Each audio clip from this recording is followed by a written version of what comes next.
The lone rider appeared as a silhouette against the fierce orange sunset, dust trailing behind as hooves pounded the dry earth of the Colorado Territory. Thornton's Creek, a modest settlement 30 miles east of Greeley, had never seen such a commotion as on that sweltering summer day in 1875, when Vivian Foster rode in with trouble on his heels and vengeance in his heart. The townsfolk scattered like startled chickens as his stallion thundered down the main street, coming to a dramatic halt before the weathered building that served as both general store and post office. Blood soaked his left sleeve, and his usually immaculate black Stetson was coated with the dust of a hard ride. "Where's Doc Simmons?" he demanded, his voice carrying the gravelly edge of a man who'd seen too much and said too little. An old-timer sitting on the porch pointed a gnarled finger toward a small house at the end of the street. "Might want to hurry, son. Doc's got his hands full with the schoolteacher." Vivian's face remained impassive as he nudged his horse forward, though his mind raced with questions. The wound in his arm could wait. It wasn't his first bullet graze and likely wouldn't be his last. As one of the most respected bounty hunters in the territory, his body bore the marks of his dangerous trade. The doctor's house was modest but well-maintained. Vivian dismounted with a wince, tethering his horse to the hitching post before approaching the door. His knuckles had barely touched the wood when it swung open to reveal a harried-looking man with spectacles perched precariously on his nose. "Unless you're dying, I haven't got time," Doc Simmons declared, already turning back toward the interior of the house. "Bullet wound," Vivian stated flatly, holding up his bloodied arm. The doctor sighed, reluctantly stepping aside. "Come in then, but be quiet. I've got another patient who needs rest." Vivian stepped into the dimly lit parlor that doubled as an examination room. His attention immediately fixed on the figure lying still on a narrow bed in the corner, a young woman with hair the color of wheat fields in autumn, her face pale against the stark white pillowcase. "What happened to her?" he asked, unable to look away. The doctor guided him to a chair. "Miss Thalia Fletcher, schoolteacher. Some drunken fools thought it would be amusing to throw rocks at her schoolhouse. One caught her in the temple when she went out to confront them." Vivian's jaw tightened. "Who were they? Doesn't matter." "Sheriff ran them out of town," Doc Simmons replied, cutting away Vivian's sleeve to examine the wound. "You passing through or staying?" "Tracking the Blackburn gang. Their trail leads north from here." The doctor's hands paused. "That explains the bullet. Those men have killed 12 that we know of." 13, Vivian corrected grimly. "Found a homesteader's body yesterday, wife and child too." The doctor shook his head as he cleaned the wound. "You hunting them alone? Always work alone." A soft sound from the corner drew both men's attention. The schoolteacher had stirred, her eyes fluttering open to reveal irises the clear blue of a mountain lake. Those eyes fixed on Vivian with unsettling intensity. "You shouldn't," she whispered, her voice barely audible. Vivian raised an eyebrow. "Shouldn't what, madam?" "Be alone," she replied before her eyes drifted closed again. The doctor chuckled. "Even half-conscious, Miss Fletcher has opinions. Been here 6 months and already has the whole town wrapped around her finger except for those who resent her modern ideas." As the doctor stitched his wound, Vivian found himself repeatedly glancing at the sleeping woman.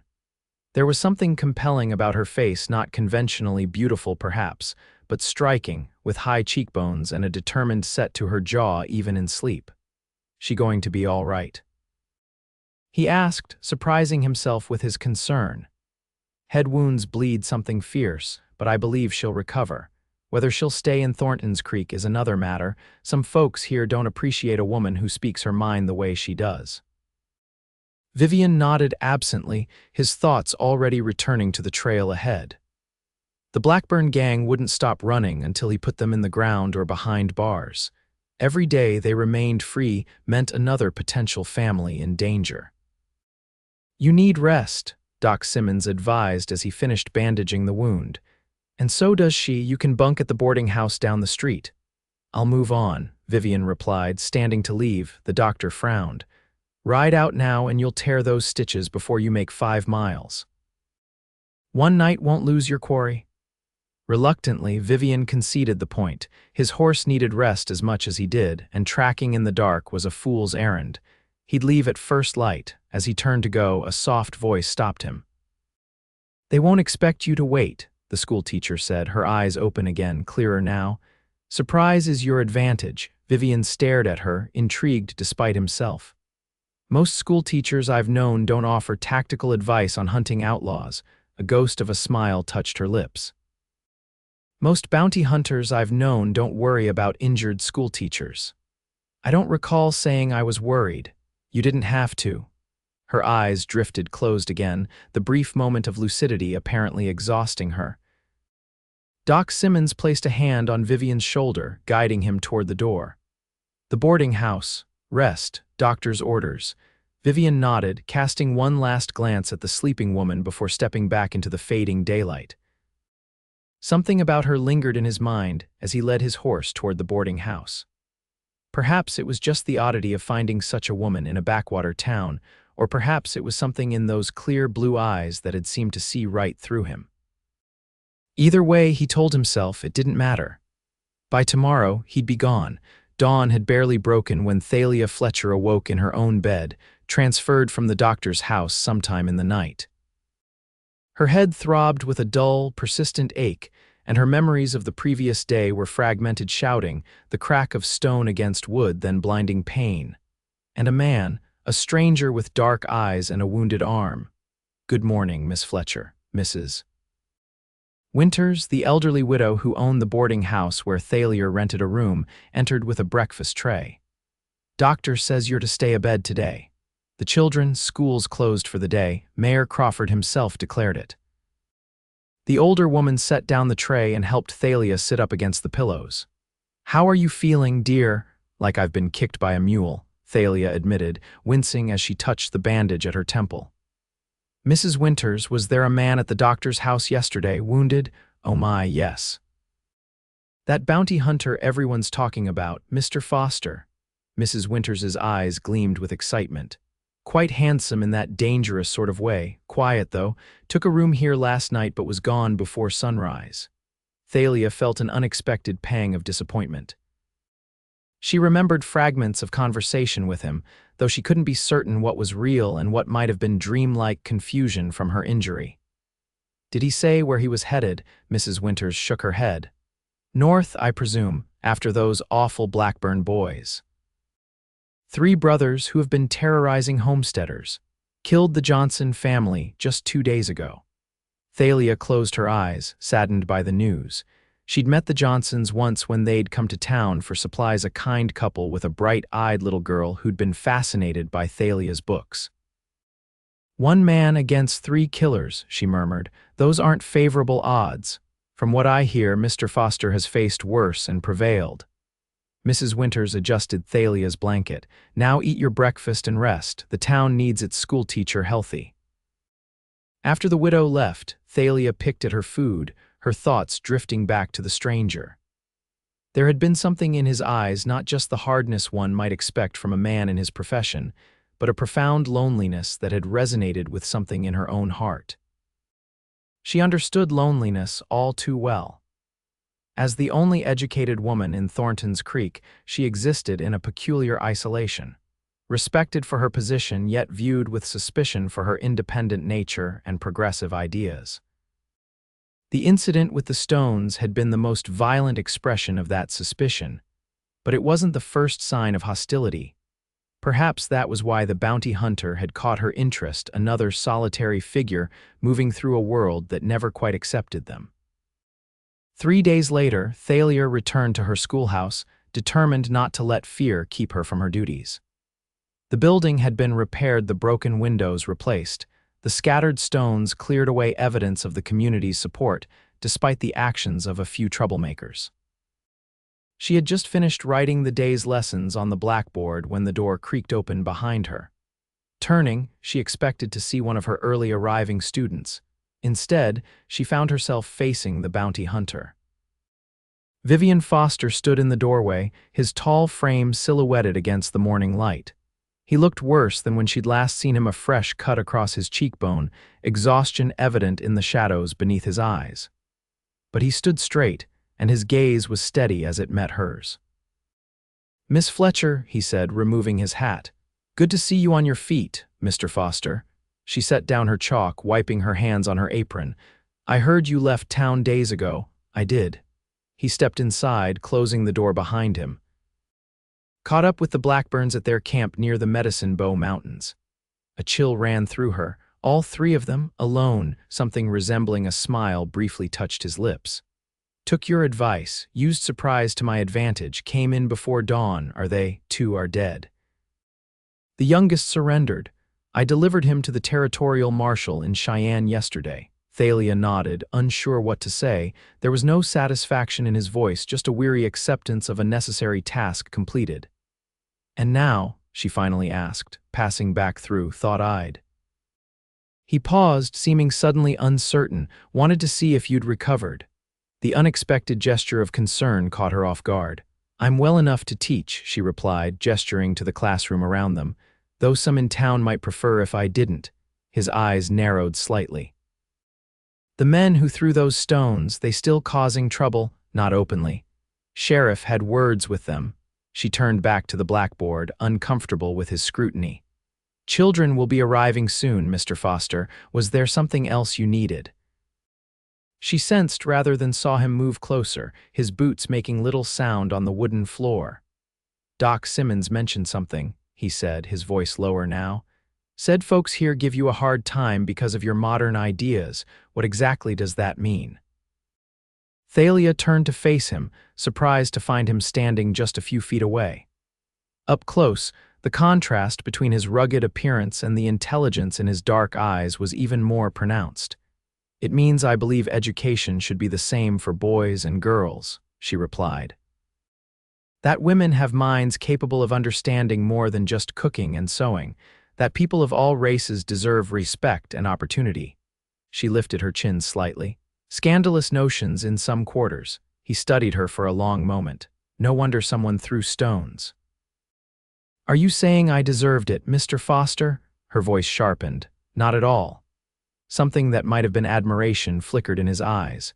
"Just that people fear what challenges their comfortable beliefs makes you a dangerous woman in a place like this." Before she could respond, the sound of children's voices approached from outside. Vivian stepped back, replacing his hat. "I should let you get to your teaching." "Yes," she agreed, though part of her was reluctant to see him go. "Where will you head now?" He glanced toward the door, then back to her. "There's a wanted man causing trouble near Green River. Thought I'd see to that." Another solo hunt, as always. The children's voices grew louder just outside now. Thalia impulsively stepped forward. "Mr. Foster, if you find yourself back in Thornton's Creek." She hesitated, unsure what she was offering. "Yes, Miss Fletcher, perhaps you could visit the school again. The children would benefit from learning about different parts of the territory." He looked surprised, then thoughtful. "I'm not much for public speaking." "Consider it," she said as the first students began to file in, their curious eyes darting between their teacher and the imposing stranger. Vivian nodded once, then turned to go, pausing only to touch the brim of his hat in farewell. As he stepped outside, Thalia realized her heart was beating faster than normal. How strange that a man who dealt in violence and death should be the first person in Thornton's Creek to make her feel truly seen. The memory of their brief conversation lingered in her mind throughout the day, distracting her at odd moments. It was foolish to dwell on a man who moved like the wind through the territories, never staying in one place long enough to form attachments. Yet she couldn't help wondering if he might actually return someday. For 2 weeks, life in Thornton's Creek continued its predictable rhythm. Thalia taught her classes, attended church on Sundays, and politely declined Sheriff Wilson's increasingly transparent attempts to court her. At 35, the sheriff was a decent man, but his view of a woman's proper place in the world was firmly traditional, precisely what Thalia had left Boston to escape. Then came the letter that shattered her routine. It arrived on a Tuesday, delivered by the stagecoach that connected their small town to the larger settlements. The familiar handwriting of her stepmother brought an immediate sense of dread, confirmed by the contents of the brief, cold message. Your father passed 3 weeks ago. The funeral was well attended. Your continued absence was noted. As stipulated in his will, the house and most possessions have been sold. Your personal effects are in storage. A bank draft for your portion of the inheritance is enclosed. Thalia sat on the edge of her bed, the letter trembling in her hands. Her father gone. The man who had encouraged her education, then condemned her use of it, who had embraced her dreams until they diverged from the path he'd chosen. Their last conversation had been a bitter argument about her decision to teach in the West rather than marry the banker's son he'd selected for her. And now, she would never have the chance to reconcile with him. The bank draft was substantial enough to set her up comfortably wherever she chose. She could return to Boston, perhaps open a school of her own rather than teaching in someone else's. Or she could move to San Francisco or Denver, cities where independent women were somewhat less of a curiosity. Instead, she found herself walking toward the schoolhouse in the fading evening light, seeking solace in the one place in town that truly felt like hers. She hadn't expected anyone to be there, which was why the sight of a horse tethered outside startled her, a familiar horse. Her pace quickened. The schoolhouse door stood slightly ajar, a warm light spilling out into the gathering dusk. Stepping inside, she found Vivian Foster standing before her collection of maps, studying the detailed rendering of the Western Territories. He turned at the sound of her entrance, and Thalia was struck by how different he looked. Clean-shaven now, wearing a fresh shirt beneath his leather vest, he seemed younger, less weathered though no less dangerous. "Miss Fletcher," he greeted her, seeming unsurprised by her appearance. "Hope you don't mind, door was unlocked." "It usually is," she replied, setting her letter down on her desk. "This is a schoolhouse, not a bank vault. Unsafe in these parts, perhaps." She moved closer, noticing a small wooden box on one of the student desks. "What brings you back to Thornton's Creek, Mr. Foster? Another fugitive?" "No." For the first time since she'd met him, he appeared slightly uncomfortable. "Thought about what you said, about visiting the school." Thalia blinked in surprise. "You came back to give a talk to my students." "Brought something for them, actually." He gestured to the wooden box. "Rock samples from different parts of the territory. Thought it might help with geography lessons." She opened the box, finding nearly 24 carefully labeled specimens: quartz, obsidian, various ores, even a small piece of fossilized wood. The collection represented considerable effort, especially for a man constantly on the move. "This is remarkably thoughtful," she said, genuinely touched by the gesture. "The children will be fascinated, but you must have traveled hundreds of miles since we last spoke. You collected these all that time," he shrugged, looking away. "Had most already, just organized them better." Something in his evasive response suggested otherwise, but Thalia didn't press the point. Instead, she found herself studying his profile, wondering what had really brought this solitary hunter back to their small town. "You're upset," he observed suddenly, his gaze returning to her face with uncomfortable perceptiveness. "What makes you say that? Your eyes. Something's changed since I saw you last." Thalia hesitated, unaccustomed to being read so easily. "My father died," she finally said, gesturing toward the letter on her desk. "I just received word today. I'm sorry." The simple words carried a weight of sincerity that more elaborate condolences often lacked. "Thank you. We weren't close these past few years, but still." She swallowed against the tightness in her throat. "He was my father." Vivian nodded, watching her with an expression she couldn't quite interpret. "Were you thinking of going back for the burial?" "It's too late. They didn't bother to inform me until weeks after." She couldn't keep the bitterness from her voice. "My stepmother never approved of my choices." "Choices?" "To teach, to come west, to live independently rather than marrying where instructed." She sighed. Apparently, death hasn't ended her disapproval. A faint smile touched his lips. "Seems we both chose paths others find hard to understand." The quiet empathy in his voice loosened something in her chest.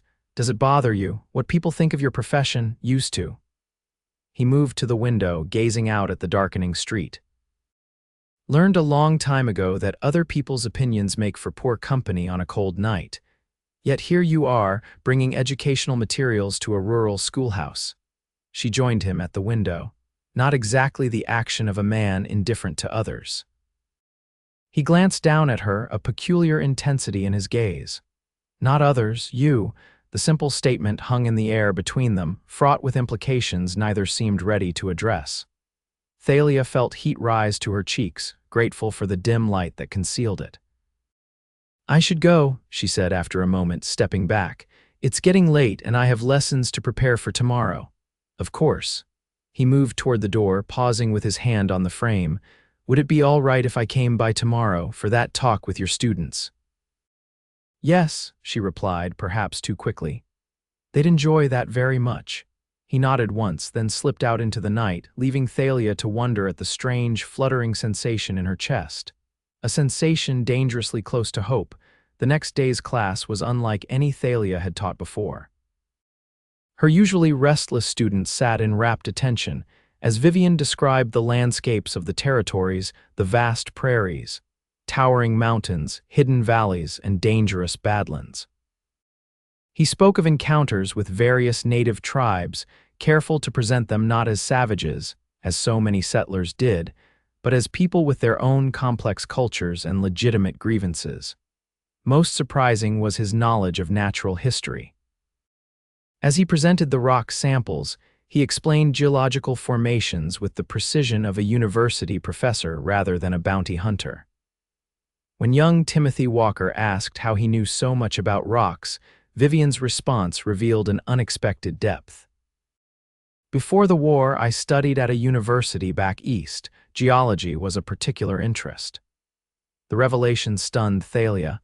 She had assumed his articulate speech indicated some education, but a university man turned bounty hunter was something altogether different. When the children filed out at the end of the day, Thalia found herself reluctant to see him go. "You were wonderful with them," she said, gathering the rock samples to return to their box, "especially considering your professed dislike of public speaking. They make an easier audience than most." "Mr. Foster," she began, then hesitated. "Would you care to join me for supper at the hotel restaurant, as thanks for today's lesson?" He looked surprised, then concerned. "People would talk. People always talk. It's what they do best in small towns." She smiled slightly. "Besides, I've long since stopped allowing gossip to dictate my actions." After a moment's consideration, he nodded. "I'd be honored, Miss Fletcher." Supper at the town's only real restaurant proved to be exactly the event Thalia had predicted. Their entrance caused a ripple of whispers to spread through the room, with Mrs. Winters beaming approvingly while Sheriff Wilson glowered from his corner table. But once seated in a quiet corner, Thalia found herself caring less about the stairs than about the man across from her. Over a simple meal of roast beef and potatoes, they spoke of books they'd read, places they'd seen, and the circumstances that had led them to their unusual professions. "You never finished at the university," she observed. "Because of the war," he nodded, his expression darkening slightly. "Enlisted in '62, by the time it ended, everything had changed, including you, especially me." He pushed his plate aside. "And you, what brought a Boston intellectual to a dusty town like Thornton's Creek?" "A teaching position without restrictions," she replied. "In Boston, female teachers must be unmarried, cannot socialize without chaperones, and are expected to teach only approved subjects in approved ways." She smiled wryly. "Here, they're simply grateful to have anyone qualified to teach their children." "Most of the time," he said, glancing meaningfully at her healing temple. "Most of the time," she agreed. "Though I suspect those particular troublemakers won't be throwing stones again anytime soon." "No," he said with a quiet certainty that made her wonder if he'd had something to do with their sudden good behavior. As they finished their meal, Vivian grew pensive. "I'm heading out tomorrow. There's work in Wyoming territory."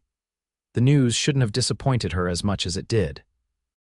"Another bounty. Stage robbers this time. 3 men hitting the routes between Laramie and Cheyenne." "Always alone," she murmured, echoing their earlier conversation. "It's safer that way." "For whom?" she challenged gently. He met her gaze, something vulnerable flickering in his eyes. "For anyone who might otherwise become a target because of their connection to me." The implication was clear: his profession created enemies, and those enemies wouldn't hesitate to strike at anyone he cared for. It was both a warning and a revelation of how he might already feel about her. "I see," she said softly. "And is that the only reason you maintain your solitude, Mr. Foster?" "Vivian," he corrected. "And no, it's not the only reason, but it's reason enough." They walked back to the boarding house in companionable silence, the night air cool against their skin. At the front porch, they paused, reluctant to end the evening despite knowing what tomorrow would bring. "What time do you leave?" she asked. "Dawn," Thalia nodded, fighting against a sadness that seemed entirely disproportionate to their brief acquaintance. "Then I wish you safe travels and successful hunting." "Thank you." He hesitated, then added, "I'll be passing back through in a few weeks. Perhaps you could visit the school again," she suggested when he didn't continue. "The children would welcome it, and their teacher." The directness of his question caught her off guard. "Their teacher as well," she admitted softly. For a moment she thought he might reach for her hand, but he simply nodded, his expression warming. "Until then, Miss Fletcher." "Until then," she echoed, watching as he turned and walked back toward the livery stable where he'd taken a room above the horses. Only later, lying awake in her bed, did Thalia confront the truth she'd been avoiding all evening. In the space of 3 brief encounters, she had developed feelings for a man whose life was the antithesis of stability, a man who, by his own admission, could offer nothing but transient connections and potential danger. It was precisely the kind of foolish romantic notion she had always dismissed in others. Yet here she was, counting the days until a bounty hunter might return to their quiet town. The summer heat gave way to early autumn crispness as August faded into September. 3 weeks passed with no sign of Vivian Foster, then 4. Thalia threw herself into her teaching, expanding the curriculum to include more science and mathematics than the school board had initially approved. When questioned about these additions by Mayor Crawford, she calmly pointed out that the territory's economic future would depend on educated citizens capable of modern thinking. The rock collection, which she carefully avoided mentioning, had come from a bounty hunter, served as an excellent introduction to geological principles that would be valuable for anyone interested in mining or engineering. Her arguments prevailed, largely because no one else in town was qualified to challenge her educational methods. Even those who disapproved of her independent nature grudgingly acknowledged that their children were learning more than ever before. Still, she found herself glancing toward the door whenever a horse passed by the schoolhouse, hoping for a familiar silhouette. On a windy Tuesday in late September, Sheriff Wilson appeared at her door just as school was dismissing. His usual affable expression was replaced by one of grim concern. "Miss Fletcher, might I have a word?" "Of course, Sheriff." She ushered out the last of her students before turning to him. "Is something wrong?" He removed his hat, turning it nervously in his hands. "Received a telegram from the marshal in Laramie. Thought you should know, being as you two seemed acquainted." A cold dread settled in her stomach. "What is it?" "It's Foster. There was a shootout with those stage robbers he was hunting." The sheriff's eyes held genuine sympathy. "He was badly wounded. They're not sure he'll pull through." The room seemed to tilt around her. "Where is he now?" "Doctor's place in Laramie." "But Miss Fletcher, how long would it take to reach Laramie by stage?" she interrupted, already moving to gather her things. The sheriff blinked in surprise. 3 days, maybe 4 with the current weather." "But surely you're not thinking of, I need to book passage on tomorrow's stage," she said firmly. "And I'll need someone to take over my classes while I'm gone." "Miss Fletcher, Thalia," the sheriff said, using her first name for the first time, "this isn't proper. A single woman traveling alone to visit an unmarried man of questionable profession. The town council does not dictate my personal decisions, Sheriff," she replied, her voice cool. "Now, will you help me arrange for a substitute teacher, or shall I do so myself?" He stared at her for a long moment, then sighed in resignation.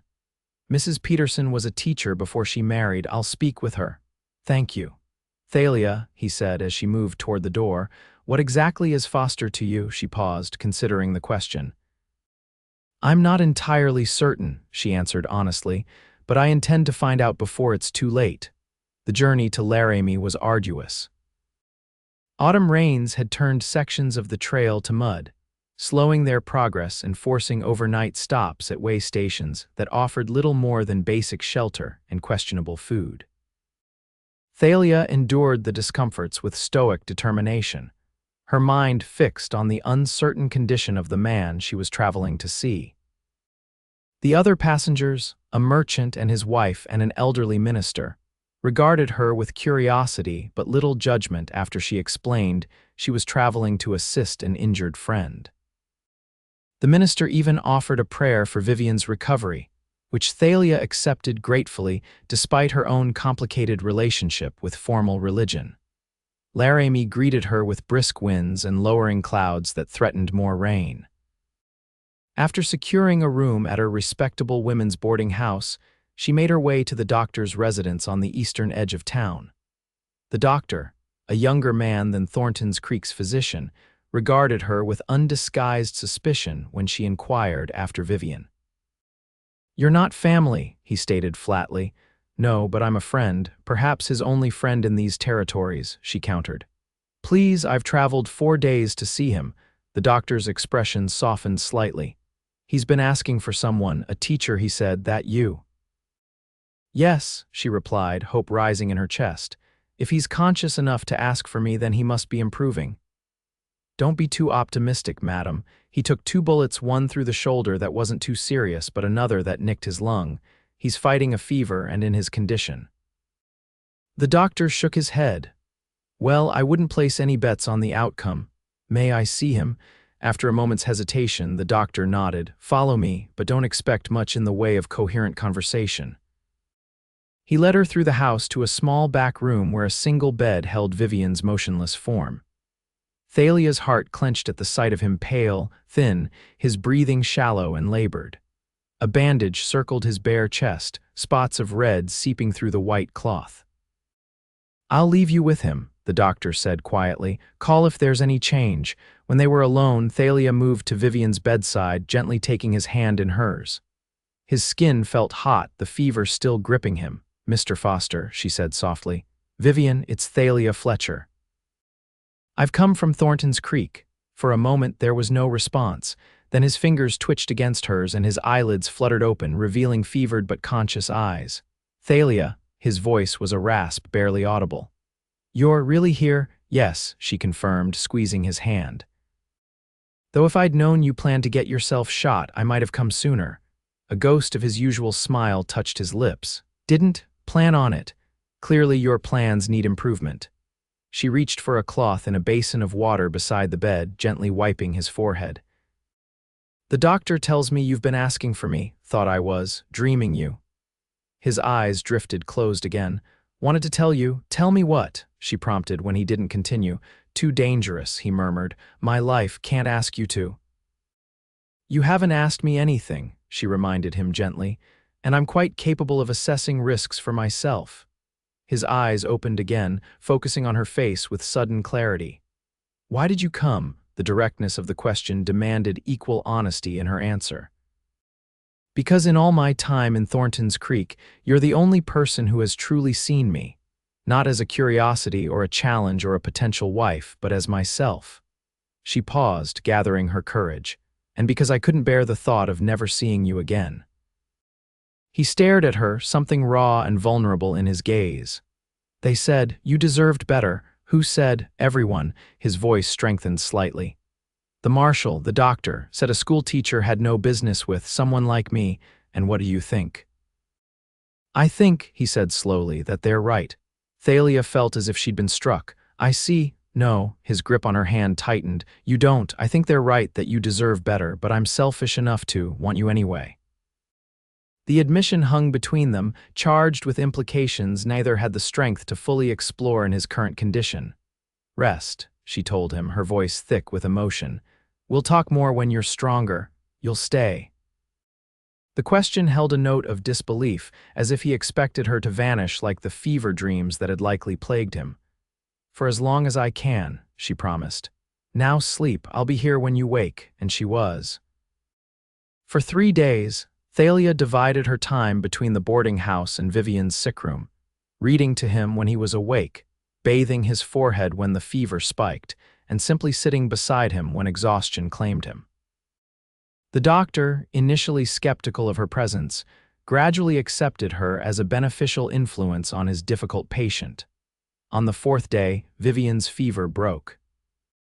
Thalia arrived that morning to find him sitting up in bed, still pale but with a clarity in his eyes that had been absent since her arrival. "The doctor says you've turned the corner," she greeted him, setting down the book she'd brought to read. "He seems to think my nursing deserves some of the credit, all of it," Vivian corrected. "I was ready to let go before you arrived." The admission sobered her. "What happened with the robbers' ambush?" His expression darkened. "They knew I was coming, someone tipped them off." "The marshal?" "No, someone who wanted the bounty for themselves, most likely." He shifted, wincing at the movement. "I got 2 of them before they shot me. Third one escaped." "So there's still a dangerous man out there who knows your face," she observed. "All the more reason for you to rest and recover fully."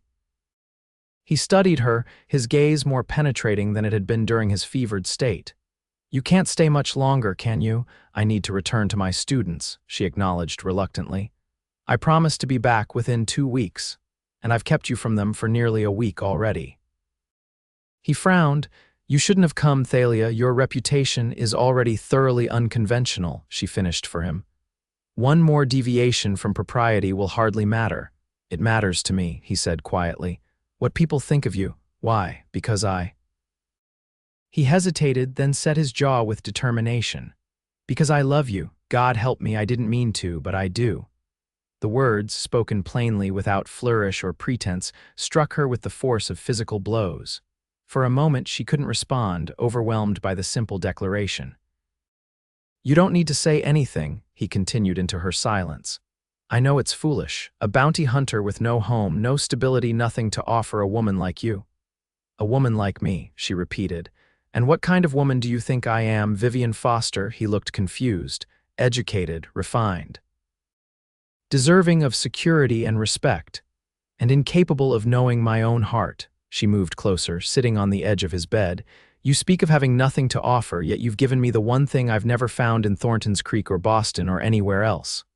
"What's that?" "Understanding." She reached for his hand. "When everyone else looks at me and sees a woman who should be content with less than she desires, less education, less independence, less purpose, you see someone worthy of her ambitions." His fingers curled around hers. "Is that enough?"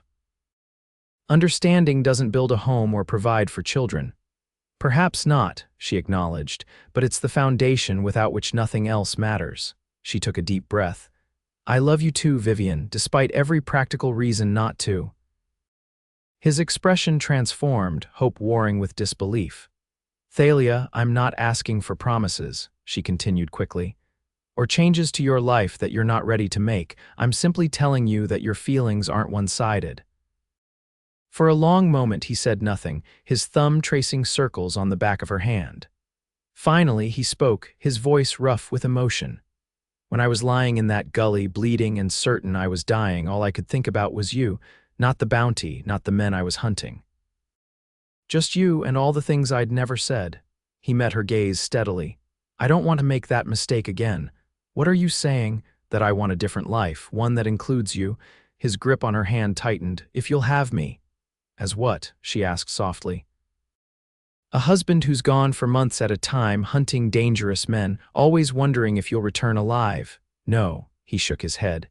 "I'm done with bounty hunting. This last job made that clear enough." "What would you do instead?" A hint of his old smile appeared. "Remember those rock samples?"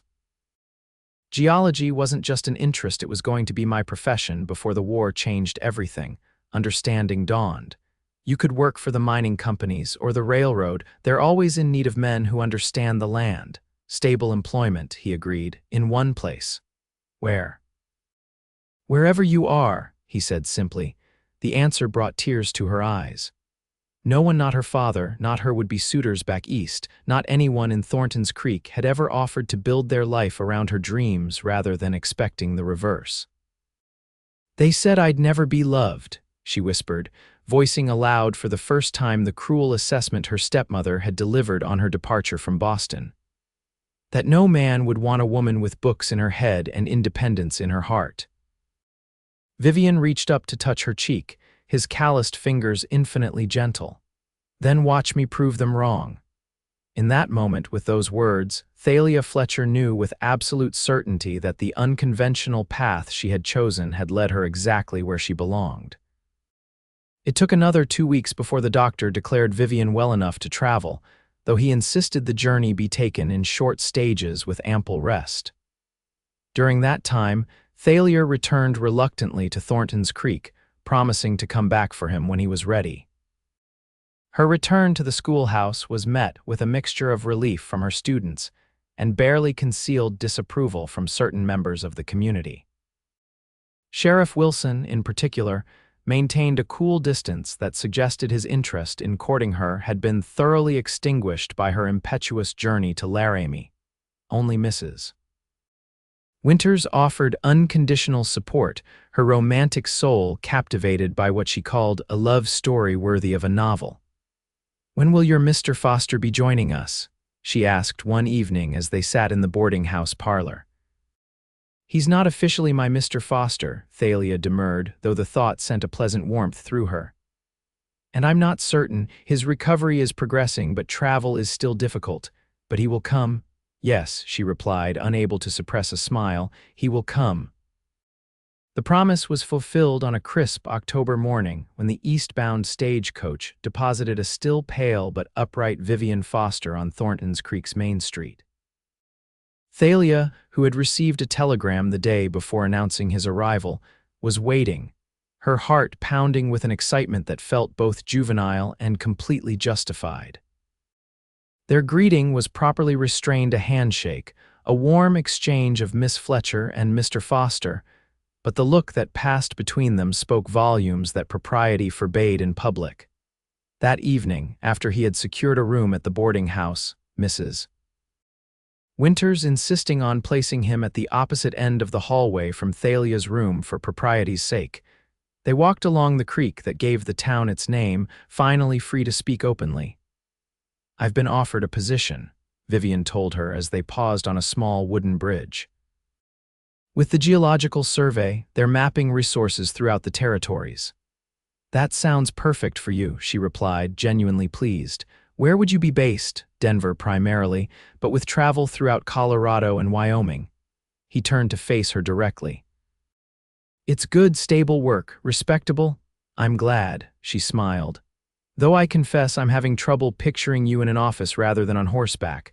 "Oh, there'd still be plenty of riding," he assured her. "Just with maps and sample cases instead of wanted posters." He paused.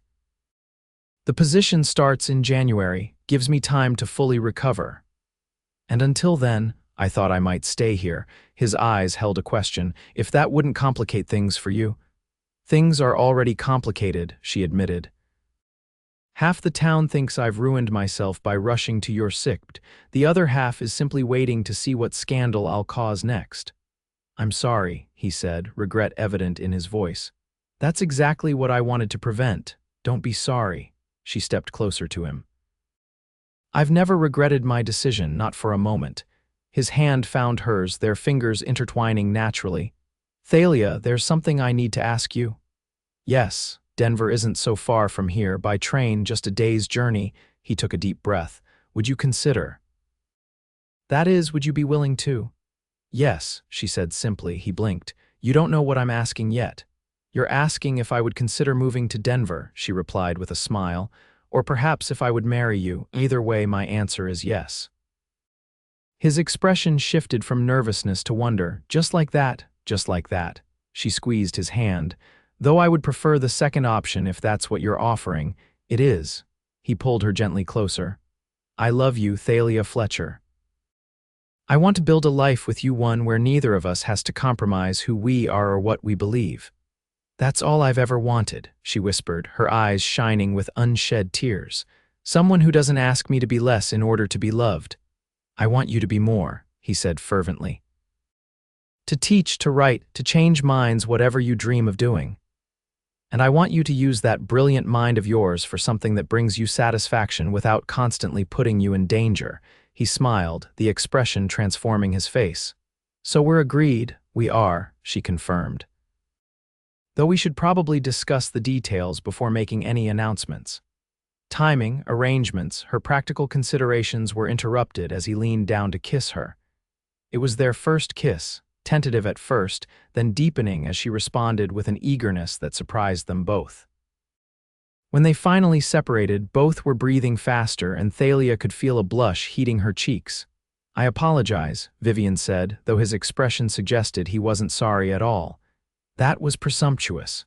"It was," she agreed, "but not unwelcome." They walked back toward town hand in hand, discussing their future with the practical consideration of two people accustomed to making their own way in the world. They would marry in December, after the school term ended. Thalia would complete her teaching contract through the fall, while Vivian recovered his strength and tied up the loose ends of his former profession. In January, they would move to Denver together to start their new life, he with the Geological Survey, she hoping to either teach or perhaps start a small school of her own. The details would work themselves out in time. What mattered was that they had found in each other what society had told them they couldn't have: a love that embraced their strengths rather than demanding their surrender. The news of their engagement was met with the expected mixture of reactions in Thornton's Creek. Mrs. Winters was ecstatic, immediately appointing herself unofficial wedding planner. Mayor Crawford offered cautious congratulations, clearly relieved that the town's unconventional schoolteacher would soon be someone else's concern. The children were torn between excitement for their teacher and dismay that she would be leaving. Sheriff Wilson avoided them entirely for a week, then grudgingly offered his good wishes, admitting to Thalia privately that he'd never really stood a chance. "Not when you looked at Foster like he hung the moon and stars," he said with rueful acceptance. As October gave way to November, Vivian gradually regained his strength.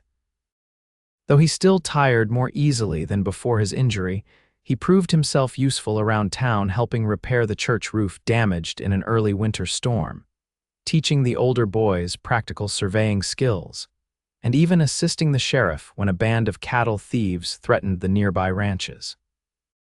His easy integration into the community gradually softened even the most disapproving attitudes. By Thanksgiving, when the couple joined the town's communal celebration in the church hall, they were accepted as a natural pair, the scholarly schoolteacher and her reformed bounty hunter, both a little out of place individually, but somehow perfectly matched together. "Miss Fletcher," young Emily Watson asked during the final week of classes before the holiday break, "will you be Mrs. Foster when you come back to visit us?" "Yes," Thalia replied with a smile, "though I'll always be Miss Fletcher, the teacher in my heart. Will you have babies?" Thomas Miller blurted out, earning giggles from his classmates and a blush from his teacher. "That," Thalia said with as much dignity as she could muster, "is not an appropriate classroom question, Thomas." But later, alone with Vivian in the schoolhouse after the children had gone, she raised the subject herself. "Would you want children?" she asked as they organized the classroom books in preparation for the term's end. "We've never discussed it." He looked up from the shelf he was arranging, his expression thoughtful. "I think I would, with you. Do you want them?" "I wasn't sure I ever would," she admitted. "My own childhood was complicated. And I've seen too many women lose themselves entirely in motherhood, surrendering everything else they might have been." "That wouldn't happen to you," he said with absolute certainty. "I wouldn't let me have children," she teased. "Wouldn't let you disappear," he clarified, crossing to her and taking the books from her hands.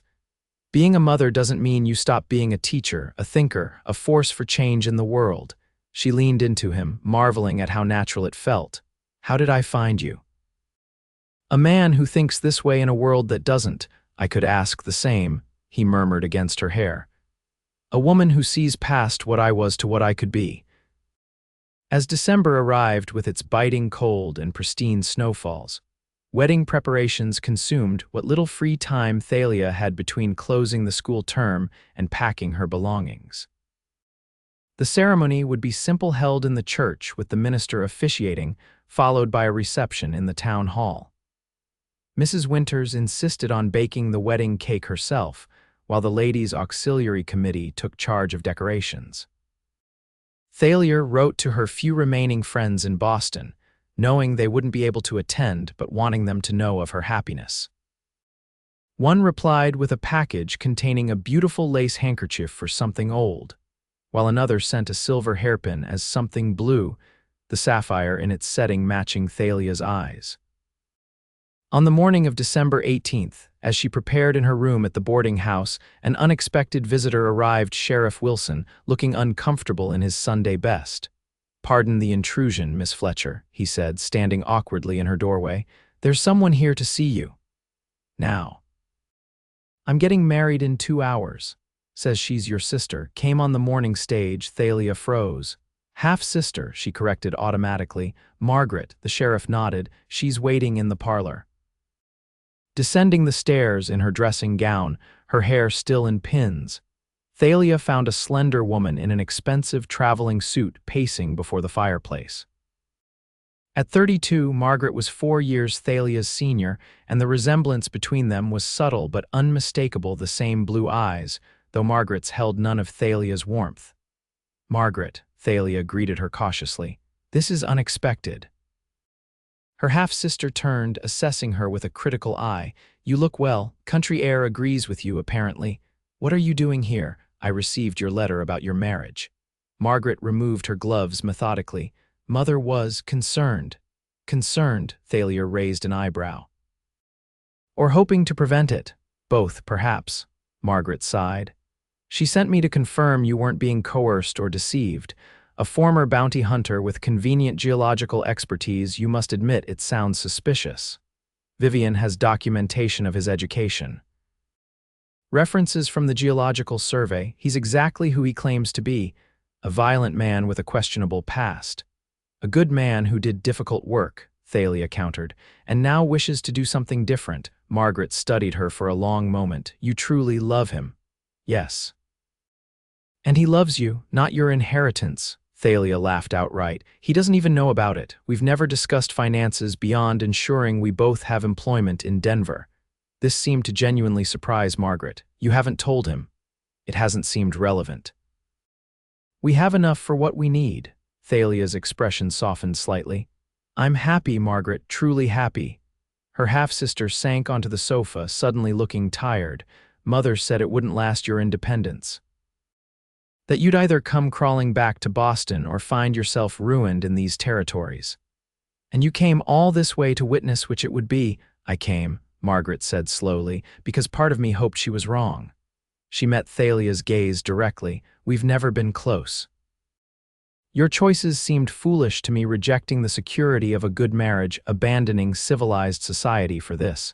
She gestured vaguely at their surroundings. But you look content in a way I'm not sure I've ever been." A flicker of vulnerability crossed Margaret's face.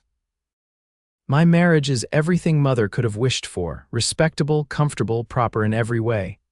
"And you're unhappy," Thalia surmised gently. "Not unhappy precisely, just—" She paused, searching for the right word. "Incomplete." The admission hung between them, bridging years of distance and misunderstanding. For the first time, Thalia saw her half-sister not as an extension of her stepmother's disapproval, but as a woman who had followed all the rules only to find the promised rewards hollow. "Stay for the wedding," Thalia offered impulsively. "Meet Vivian, see what we're building together." Margaret hesitated, then nodded. "I'd like that." 2 hours later, Thalia stood before the minister in a simple but elegant ivory dress, her hair adorned with wildflowers preserved from the autumn meadows. Beside her, Vivian looked transformed in a new black suit, his dark hair neatly trimmed, his eyes never leaving her face as they spoke their vows. "I, Vivian James Foster, take thee, Thalia Elizabeth Fletcher, to be my lawfully wedded wife." His voice, steady and sure, carried through the small church filled with the townspeople who had shifted from skeptics to supporters over the preceding months.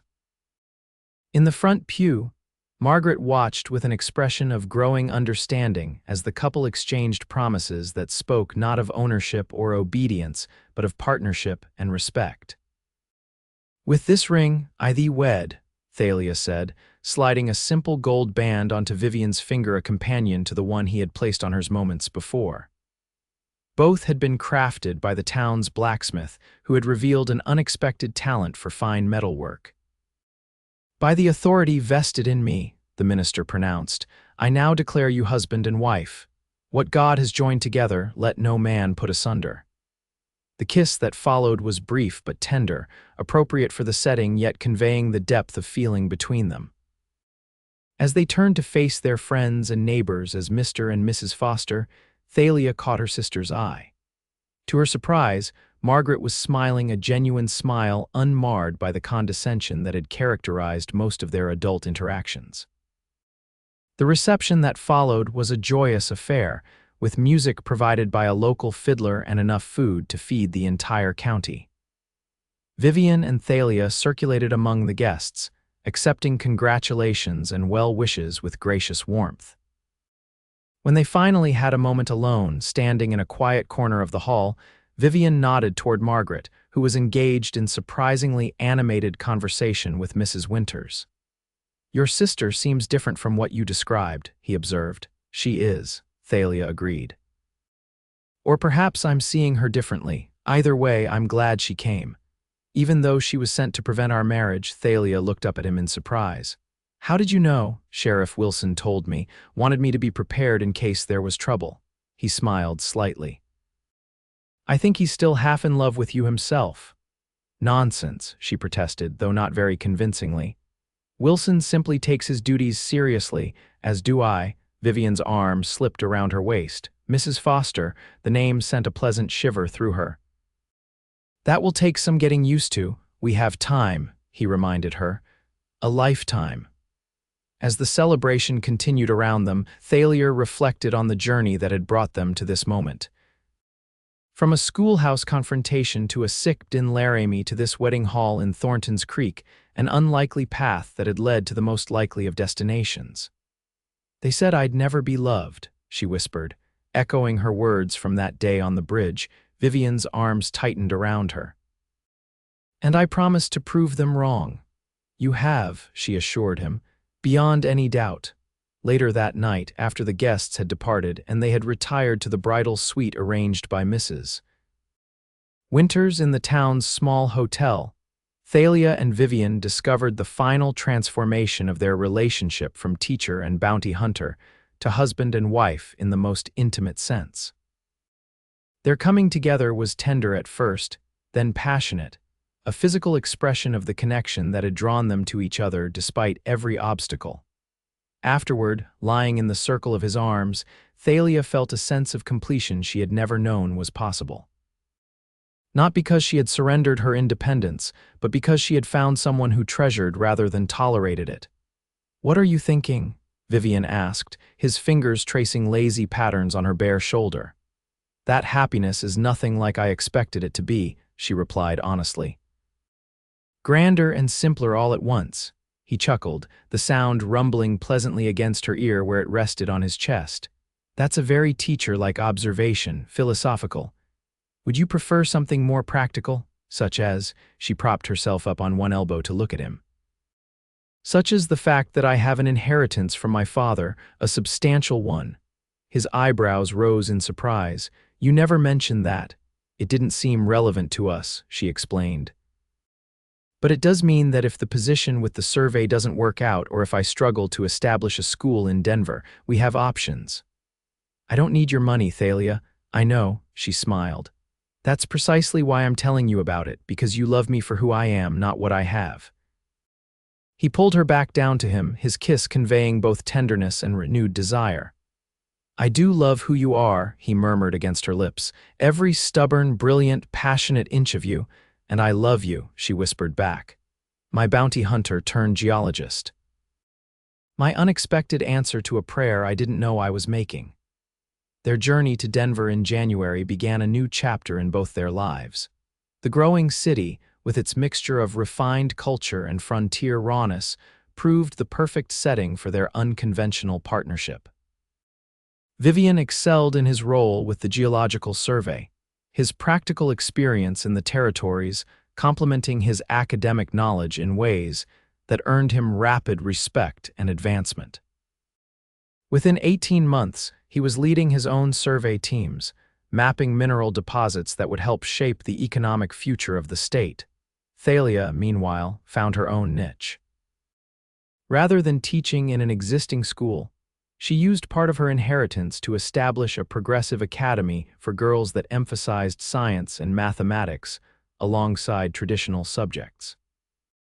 Conservative elements in Denver society initially viewed the venture with skepticism, but the quality of education soon attracted students from throughout the region. They purchased a comfortable home on the city's outskirts, close enough for convenience, but with enough land to satisfy Vivian's preference for open spaces. On the property's highest point, they built a small observatory where they spent countless evenings studying the stars through a telescope that was Thalia's first anniversary gift to her husband. Margaret visited twice that first year, her initial approval of their marriage deepening into genuine affection for Vivian and a renewed connection with her half-sister. On her second visit, she arrived with papers dissolving her own unhappy marriage and plans to begin anew in San Francisco, a decision she credited partly to Thalia's example. In the spring of 1878, Thalia discovered she was expecting their first child. The news, while joyfully received, also brought moments of apprehension. "I know nothing about being a mother," she confessed to Vivian one evening as they sat on their porch watching the sunset paint the distant mountains in shades of gold and purple. "And I know nothing about being a father," he replied, his hand resting protectively over hers on her still flat stomach. "We'll learn together. But the school will continue with you at its helm, though perhaps with some schedule adjustments," he finished for her. "Our child will grow up surrounded by books and ideas and parents who adore them. What better start in life could there be?" His confidence eased her fears, as it always did. In December of that year, almost exactly 3 years after their wedding, their daughter was born. They named her Eleanor after Vivian's mother, with the middle name Elizabeth from Thalia's side. As Vivian had predicted, motherhood didn't diminish Thalia's professional life, but rather enriched it with new perspectives.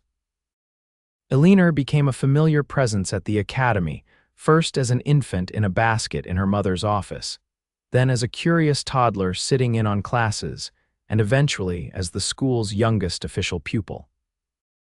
Their son, James, followed 2 years later, a quiet, thoughtful boy who inherited his father's fascination with the natural world and could identify rock formations before he could properly tie his shoes.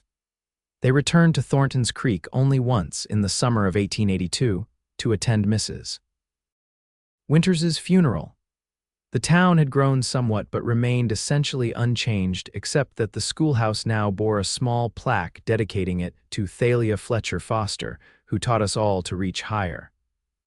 Standing before that unexpected tribute with her family beside her, Thalia felt the fullness of the journey that had brought her from an uncertain young teacher to a confident woman surrounded by the love she had once been told she would never find. "They were wrong," Vivian whispered in her ear, his arm around her waist as they stood before the schoolhouse. "About everything." "Not everything," she corrected him with a smile. "They were right that I was different. They just didn't understand that different isn't wrong, it's just waiting for its match." "Like a bounty hunter and a schoolteacher," he suggested, returning her smile. "Exactly like that," she agreed, reaching down to take her children's hands, "the most improbable perfect match."